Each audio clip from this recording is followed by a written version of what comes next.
your paper. Literally in the middle, nice and lightly, is where I'm starting with my first circle. I start with a smaller circle, at least the size of a cutie, nice little yummy orange, because right underneath it, I'm going to jump down underneath, basically creating a BB-8 if you're a Star Wars fan, a big circle. So if I had a cutie up top, this one's like a grapefruit, right underneath, light and loose, building these two shapes together. Now, when it comes to character design, we need to figure out how to place in features, right? Like the nose, the eyes, and all that nonsense. We're going to need guidelines. Guys, guidelines for Ursula are going to be quite simple. From the very top of my circle, down the middle and out the bottom, I'm facing through what's called the center guideline. Now, this will help us place in features and also see that Ursula is more of a symmetrical character. With this line, we need to utilize what's called the horizontal eye line. Now, this is going to go basically about 30 to 40% through the very bottom circle. I'd say more 30%, almost at the very tippity top of your bottom one. Light and loose, placing Kylo Ren's lightsaber right through our BB-8. Oh no. Nah, we're gonna go ahead and give this diva some cheekbones. Now, something that we noticed about villains from the Disney Animation Studios, they have a very intense facial features. So Ursula's cheekbones are going to be letter J curves, going out from my horizontal eye line and landing right on my below circle. So these J curves, holding down your letter J from your horizontal eye line, landing right on that bottom circle there. Now, that's where her cheekbones are, and we're going to go ahead and start to see where her hairline is. So as I'm following up on my top circle, going towards that center guideline, I'm going to stop right before I hit the middle. And inside, I'm pulling now to my center guideline, what's called a curvy letter V. The curvy letter V is going to help me start to see Ursula's little hairdo.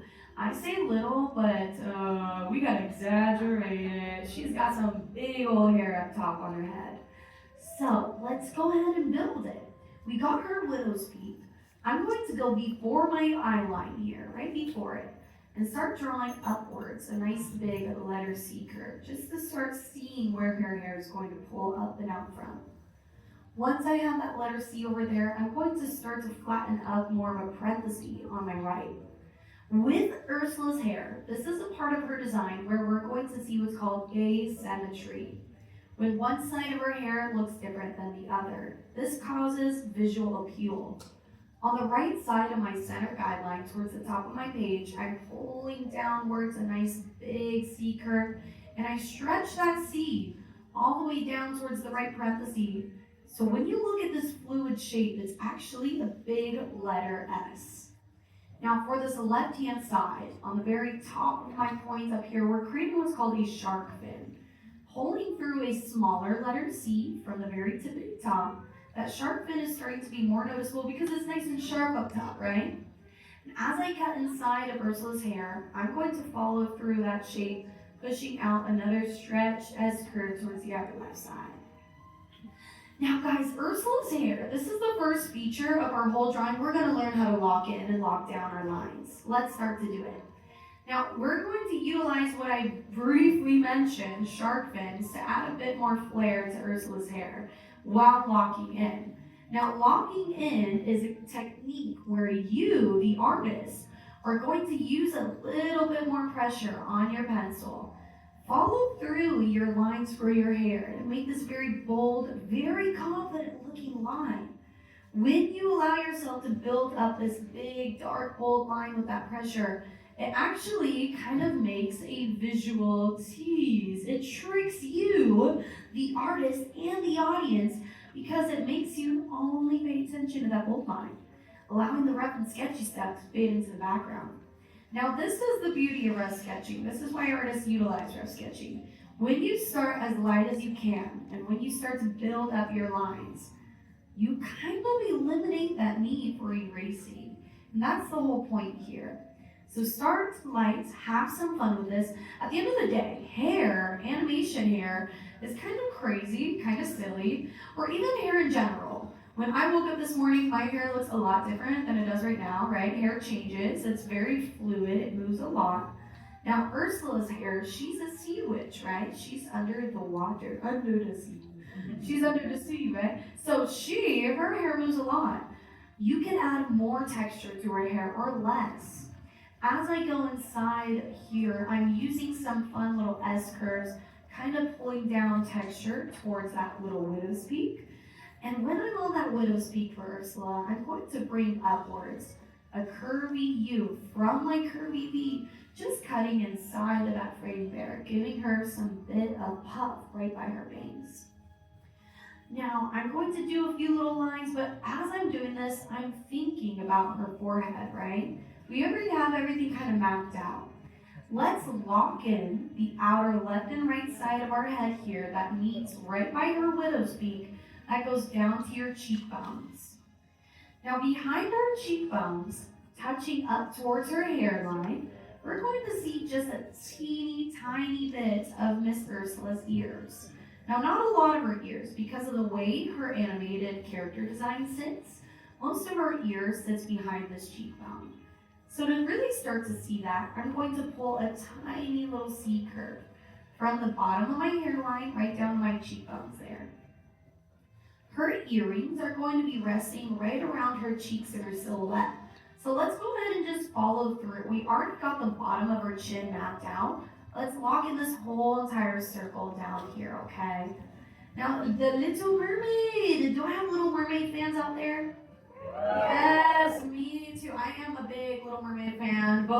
Honestly, both the animated and the live action. I think the live action, Halle Berry, she did so amazing at singing. Halle Berry?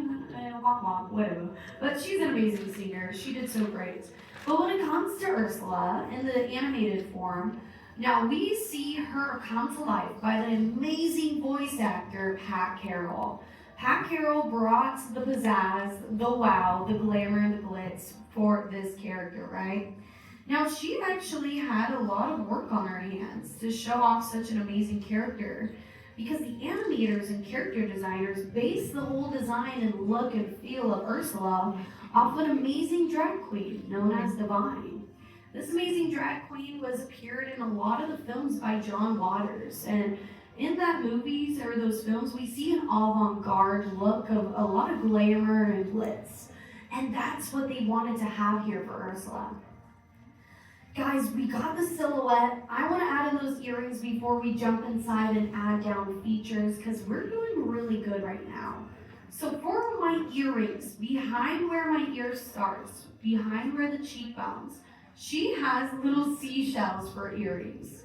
So I'm creating these rainbow arches that stick out towards the right and the left-hand side from your ears past your cheekbones. Now this is where you are going to see more of a sharp little curl. So allowing the outer curves to be nice and sharp. And you curl inwards these flat U's right to that cheekbone there. Inside here for the seashell look, you're just going to do these small little rainbows that show some texture. For our face for Ursula, we're going to use this widow's peak in our center of our forehead as a map to build up our eyebrows here for Ursula. So how we have that sharp V, you know this horizontal guideline we have. We're going to go right from that horizontal guideline and use a guide, very lightly, keep your pencil as light as you can, and bring up a steep V, letter V. Now that steep letter V is a guide for us to put in the eyebrows. I'm going to curl this to become more of a very stretched out S-curve. On my left side here, as I'm down towards the center of my V, you'll see me using a very flat U, and I stretch that flat U up to the outer left silhouette of Ursula's face with a rainbow. Now it's so subtle, but when you slightly add those changes and those tone movements in your line work, you create a lot of emotion, a lot of appeal here. So see this nice arch, extreme high eyebrow, right? Now for her eyeshadow, we're going to go ahead and start by pulling down a stretched out rainbow from your eyebrows almost to the outer left side of your silhouette here. So pull this half rainbow out from the left side towards the outer silhouette and out from the right side to the outer silhouette. So Ursula's eyes are these very sharp looking eyes. She has like weak eyeliner on fleek, like literally. So where my horizontal eye line is, underneath all that, I'm starting with a very flattened out U curve. So if you want to hear Ursula sleeping, ta-da, she's taking a nap, right? She's trying to think about how to steal Ariel's voice. She's daydreaming. Now with that U, to make her awake, if you want to bring her to life, you're going to now do a very stretched out, flattened rainbow. So we're going to see the top of your eyelids now, going from the inner corners outwards, very flattened out rainbow. Now her eyelashes, only one single long lash that we need on the outer side, just flinging up that eyeliner going outwards, bringing out a lash, flicking it up. Now with her pupils, guys, it's known in animation, if you want someone to look crazy or evil, kind of goes hand in hand, you do tiny pupils. That's why you can always say, like, you could go hey hey and put two little pupils looking out one way and the other. So tiny little pupils that touch the top of your eyelid, and voila, you got your eyes. Now because she's always stressed, we're going to give her eye bags, jumping underneath, just the little rainbows there, giving your character some eye bags. And one way to make your designs just automatically pop, I shade in the shadow section between your eyebrows and your silhouette there. Her nose is very, very tiny. When I say it's tiny, I mean it. We're going to go from the center of her face where her eyebrows end, right in between that center guideline, and start with these number ones. Now underneath your number ones at the bottom of your first circle, we're going in with a letter V. Now that tiny little letter V is going to curl up and outwards with C's on both sides to connect to your tiny number ones. Watch on my left side here where I'm creating these tiny rainbows, letter C's, that connect right back on into my number one. It's basically a heart with these two lines in the center if you really look at her nose shape. If that makes it easier for you, then go ahead. Now in animation, when we look at villains, animated characters, that our villain characters have very intense and sharp line work. That's what we see here for Ursula. Her cheekbones are what really sell her as scary and creepy. So pulling out and underneath my eyes from my nose area, I'm starting to curl down these small, very stretched out U's. Now that's her smile line. And as her smile line gets pulled outwards to the left, I'm going to flatten out a little bit a rainbow arch. Now, one thing about her smile is where we start to see her become wicked. So, when I think of Ursula's smile, we could do a really big grin with her teeth out, a really big grin with her mouth closed. And this is where I want to have you guys become your own artist. If you feel that you want to do something different than me, please do. Now to start here, I'm going from the left side to the right side, starting with a very stretched out flattened U. Now that is the start of my mouth here for Ursula. Now when I'm thinking about the bottom lips, I'm going to go down and create more like diagonal lines heading towards that center guide. But before I hit that center guide, I'm connecting it with another flat U. So this is the inner parts of my mouth. I'm going to lock that in, making these nice and flat. Now, one thing that I said earlier is that this was designed after Divine. And Divine, she had these really big lips, very big red lips. And that's what we see on Ursula. So, to draw in her lipstick design, I'm going into a center guideline, and I'm starting with a letter V above my flattened U. Now, that letter V is going to curve down into that top flattened U to start to see your lipstick shape. Inside of my mouth, because I'm drawing a very creepy open mouth smile with her teeth kind of pierced together. For her teeth, to show them off, I'm going to jump inside them and do a stretched out U in between in the middle. And then for my bottom lip here, we're going to thicken out the sides just by mirroring those diagonal lines, bringing the outer edges to become a bit more wide. And as I get down here towards the base, I'm going to connect those once again with another U curve and go ahead and shade those in. Now the very final part for Ursula is her chin at the very base. It's going to be a letter U that sits right underneath your smile line. And with that letter U, that is the very final ending for our diva here. Now, I love to give her a beauty mark. It just fits in very well with her face. But anything else you want to add into your drawing of Ursula is going to be extra credit. The last marking every artist needs here is a signature. So somewhere on your paper, sign nice, big, and proud. Because you all just made your own Ursula from the Little Mermaid.